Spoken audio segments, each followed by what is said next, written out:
Assalamualaikum dan salam sejahtera. Berjumpa kita lagi pada hari ini dalam kelas fizik KSSM tingkatan 4 bab 2 daya dan gerakan 1.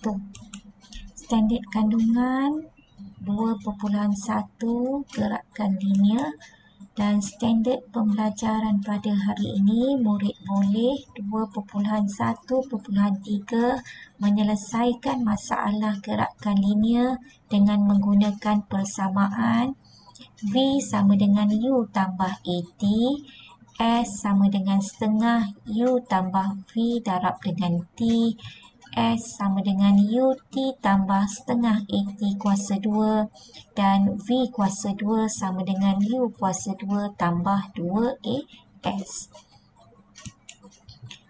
Baik, di antara keempat-empat persamaan tadi, cikgu akan tunjukkan bagaimana menepikkan persamaan-persamaan gerakan linear tersebut. Kita pergi dulu kepada persamaan gerakan linear pertama. Baik, seperti yang awak dah telah belajar seperti dalam kelas yang lepas, ini adalah formula bagi pecutan. A sama dengan V tolak U bahagi dengan T. Baik, apa yang kita buat ialah kita gerakkan T ni kepada A. Ya, kita darabkan saja T ni kepada A, maka kita akan dapat AT sama dengan V tolak U. Jadi sekarang kita nak jadikan V ini sebagai tajuknya. Jadi kita pindahkan U ni ke sebelah. Bila kita pindahkan U ke sebelah, maka kita dapatlah V sama dengan U. Ya, U ni kalau bawa ke sebelah, kat sini negatif. Bawa ke sini, ke sebelah sini, dia akan jadi positif. Sebab tu kat sini positif U tambah dengan AT. Maka ini adalah gerakan linear, persamaan gerakan linear yang pertama. Baik, kita beralih kepada persamaan gerakan linear yang kedua. Kita belajar sebelum ini apabila untuk mencari hal laju ialah sesaran bahagi masa. Kalau kita nak cari hal laju purata, maksudnya sesaran bahagi masa. Apa maksud hal laju purata? Apabila dua hal laju, ya, bila kita nak cari purata, semua hal laju kita tambahkan bahagi dengan 2. Jadi kita gantikan kat sini. Sesaran sama dengan hal laju awal tambah hal laju akhir bahagi dengan 2 darab dengan masa. Jadi dekat sini saya gantikan saja sesaran ni simbol dia S. Setengah ni datang daripada mana ni? Ya, 1/2 saya keluarkan dia. Hal laju awal U tambah hal laju akhir ni V darabkan dengan masa. Maka kita dapatlah persamaan linear yang kedua melalui formula hal laju sama dengan sesaran bahagi dengan masa. Persamaan gerakan linear yang kedua. Macam mana nak menempitkan persamaan gerakan linear yang ketiga? Kita ada dua persamaan tadi, persamaan V sama dengan U tambah AT, kemudian S sama dengan setengah U tambah V didarabkan dengan T. Baik, apa yang perlu pelajar buat ialah masukkan persamaan ataupun kita gantikan persamaan yang pertama ni ke dalam yang kedua. Maknanya dalam persamaan yang kedua ni, kita gantikan V ni sama dengan U tambah AT. Jadi apa yang kita akan dapat? Kita akan dapat seperti ni. S sama dengan setengah U, ni tadi V. V tadi kita tambah dengan, kita gantikan dengan U tambah AT, kemudian kita sambung T. Jadi, apa yang kita dapat kat sini? Setengah U tambah U, kita dapat 2U. AT darab dengan T. Kemudian kita buat apa pelajar? Kita darabkan T yang ada kat luar ni. Macam matematik pula Ni T. So, T ni 2U darab dengan T, kita dapat 2UT. Kemudian AT darab dengan T, kita dapat AT kuasa 2. Okey, boleh faham sampai situ pelajar ya. Okey, kemudian kita sambung. Okey, kita ringkaskan ni. Okey, cuba tengok kat sini. Ni 1/2. Kat sini ada 2. Kita boleh potong. Sebab tu kita tinggal UT sahaja. Kemudian yang ni kita darab setengah UT kuasa 2. Maka terhasillah persamaan gerakan linear yang ketiga. Cuma kita gantikan saja V sama dengan U tambah AT ni dalam persamaan linear yang kedua. Okey. Boleh belajar, boleh faham? Ya, ada yang dah pening. Okey, kita pergi kepada persamaan gerakan linear yang keempat. Okey, daripada persamaan 1 tadi, kita kuasa 2 kan persamaan 1 ni. Persamaan 1 tadi, kita kuasakan 2 saja. So, bila kita kuasakan 2, kita dah akan dapat apa? V kuasa 2. Okey, ni U tambah AT, kita kuasakan 2. Okey, bila dah jadi macam ini pelajar, dalam matematik awak dah belajar. U tambah AT kuasa 2 ni kita kena kembangkan dia. So, mari kita kembangkan dia. So, U kuasa 2. Lepas tu, darab macam mana ni? 2 ni UAT tambah UAT, kita dapat 2 UAT. Kemudian AT kuasa 2, A kuasa 2, T kuasa 2. So, kita dapatlah yang ini. So, U kuasa 2 tambah 2 UAT tambah A kuasa 2, T kuasa 2. Ni kita kembangkan dia ya. Okey, kemudian kita ringkaskan. Okey, kat sini. U kuasa 2, cuba pelajar tengok kat sini. Kat sini, kita boleh keluarkan benda yang sama kat sini. Apa dia yang kita boleh keluarkan? Okey, kita keluarkan 2A. Kita keluarkan 2A. Ya. Lepas tu kita letakkan kat dalam ni UT tambah setengah AT kuasa 2. Kita ringkaskan dia. Pelajar perasan tak persamaan yang dalam kurungan ni? UT plus setengah AT kuasa 2. Ni adalah persamaan linear yang keberapa? Persamaan linear yang ketiga. So, kita gantikan saja yang ini dengan S. Okey, kita gantikan dengan S. Maka kita dapatlah persamaan linear kita yang keempat. V kuasa 2 sama dengan U kuasa 2 tambah 2AS. Okey, dah cukup persamaan gerakan linear yang keempat. Okey, ini adalah persamaan-persamaan yang kita terbitkan tadi. Ya, okey. Sekarang tadi cikgu sebut simbol je V, U, A, T. Cikgu nak ingatkan lagi sekali. Dalam persamaan 4 ni tadi, S mewakili sesaran. U ialah hal laju awal. V ialah hal laju akhir. A ialah pecutan dan T ialah masa. Okey. Boleh belajar?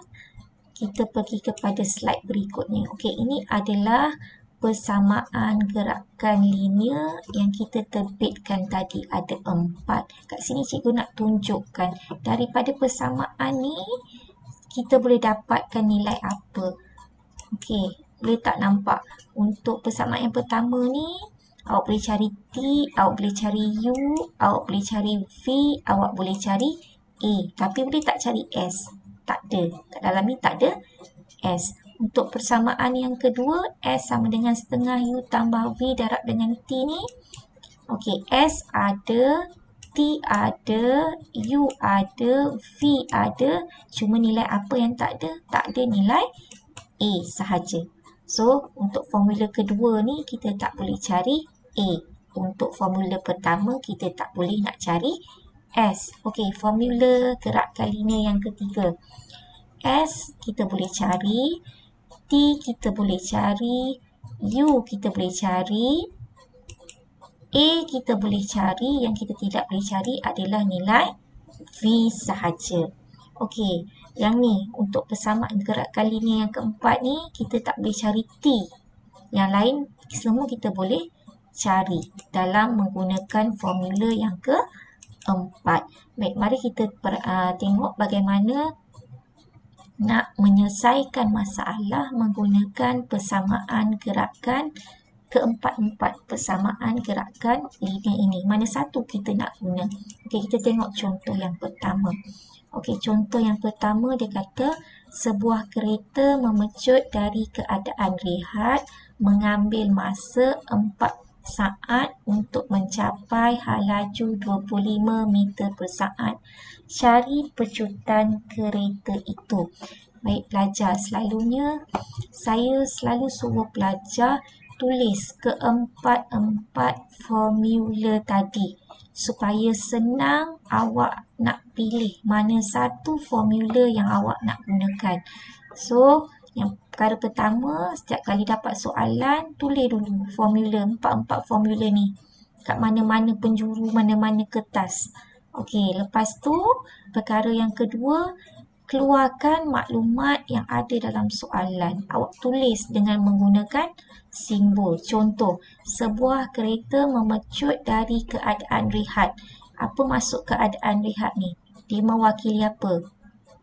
U ke V? So, dia mewakili U. U dia sama dengan berapa? Kosong. So, tulis dekat sini. U sama dengan kosong. Mengambil masa 4 saat. So, 4 saat ni mewakili apa? Mewakili masa. Okey, pelajar tulis T sama dengan 4 saat. Untuk mencapai laju 25 meter per saat. So, 25 meter per saat ni ialah laju apa? Laju akhir. So, pelajar tulis kat sini. V sama dengan 25 meter per saat. Pelajar hanya guna simbol dan tulis apa yang nak dicari. Cari pecutan kereta itu. So, pecutan ialah A. A kita nak cari. Jadi, pelajar perhatikan formula. 4 formula tadi. Cari yang mana yang bersesuaian. Tengok apa yang ada dalam soalan bagi. Soalan bagi U, V dengan T. U, V dengan T. Formula 2 dengan 3 ni tak boleh guna sebab kita tak tahu S. Ya, formula 3 ni pun 4 pun kita tak boleh guna sebab tak ada S. So, formula yang sesuai ialah formula nombor 1. So, tulis formula dia.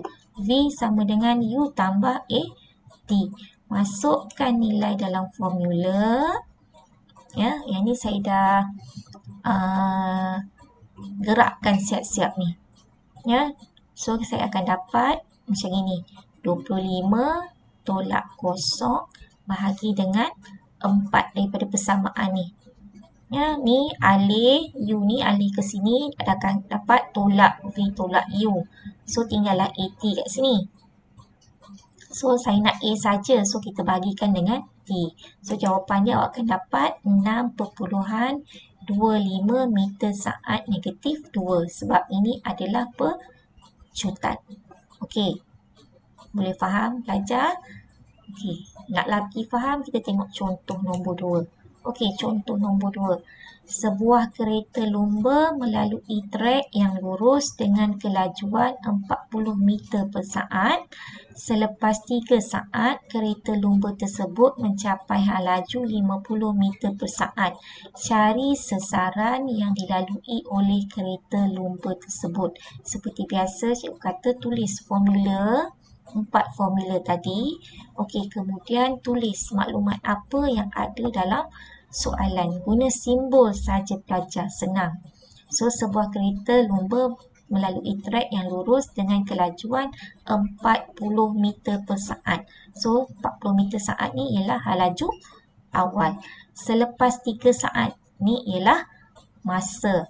Kereta lumba tersebut mencapai laju 50 meter per saat. So, ini ialah laju akhir. Kita nak cari apa? Kita nak cari sesaran. Jadi, pelajar tulis dulu maklumat apa yang ada. Okey, kemudian tengok dalam formula. 4 formula ni kita nak cari S. So, nombor 1 ni memang tak boleh gunalah. Kita ada lagi 3. So, mana satu yang sesuai? Kita ada U, kita ada V, kita ada T. So, formula nombor 3 dengan 4 ni tak boleh guna sebab kita tak ada A.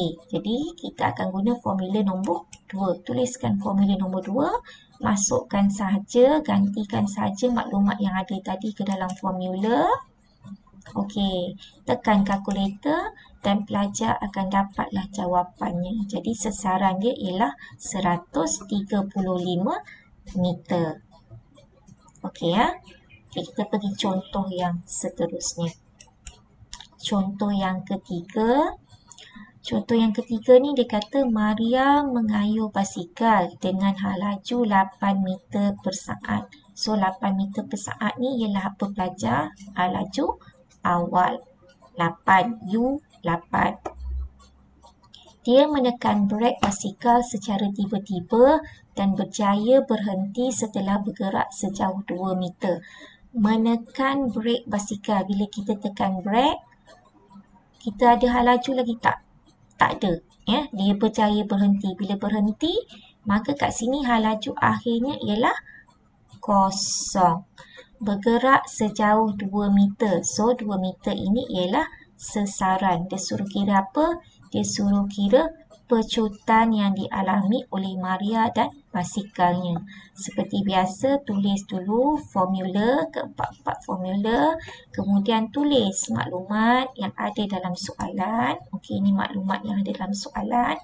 Okey, pilih formula mana yang kita nak gunakan. Kita ada U, kita ada V, kita ada S, kita ada A, kita tak ada T.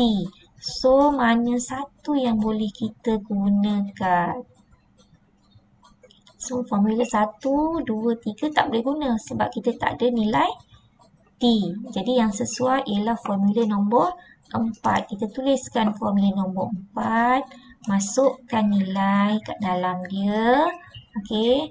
Kemudian, kita selesaikan. Okey, part A ni dah ganti dapat negatif 144. Mana dapat negatif ni? Ya. 144 ni kita alihkan ke sebelah. 144 ni duduk kat sini positif. Bila alih ke sebelah, dia akan jadi negatif. Okey, so kita akan dapat A dia adalah negatif 16 meter per saat negatif 2. Apa maksud negatif ni? Dia mengalaminya pecutan. Okey. Okey, kita pergi kepada contoh yang terakhir. Okey, kita tengok contoh yang terakhir. Contoh yang keempat. Okey, sebuah kereta bergerak dengan laju 20 meter per saat sepanjang garis lurus.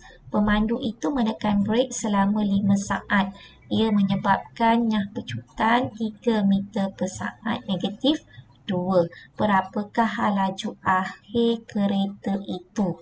Jadi, langkah pertama tulis formula, 4 formula persamaan gerak linear tersebut. Yang kedua, keluarkan maklumat yang ada dalam soalan. So, sebuah kereta bergerak dengan laju 20 meter per saat. Ini adalah laju awal. So, ini ialah U. So, kita tulis U sama dengan 20 meter per saat. Pemandu itu menekan brek selama 5 saat. Ini adalah masa. Ia menyebabkannya pecutan 3 meter per saat. Ini ialah A. A-nya ialah negatif 3. Berapakah laju kereta itu? So, kita nak cari V. Kita tulis dulu maklumat. Okey, kita ada U, T, A. Kita nak cari V. Jadi, pelajar formula mana yang bersesuaian untuk kita guna ni? Formula mana yang bersesuaian untuk kita guna untuk cari V? Kita tak ada S.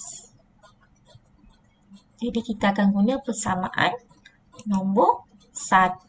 Sebab kita tak ada S ya. Formula 2, 3, 4 semua ada S. So, kita masukkan dalam formula.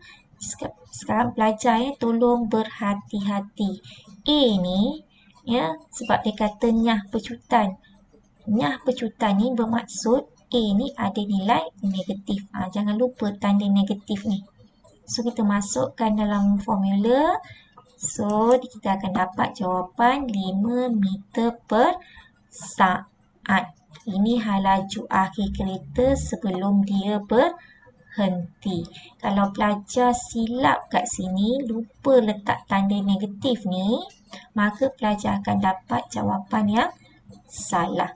Jadi saya harap, cikgu harap pelajar boleh faham mengenai tajuk penyelesaian masalah menggunakan persamaan gerakan linear ni. Jadi sampai di sini dulu kelas kita pada hari ini.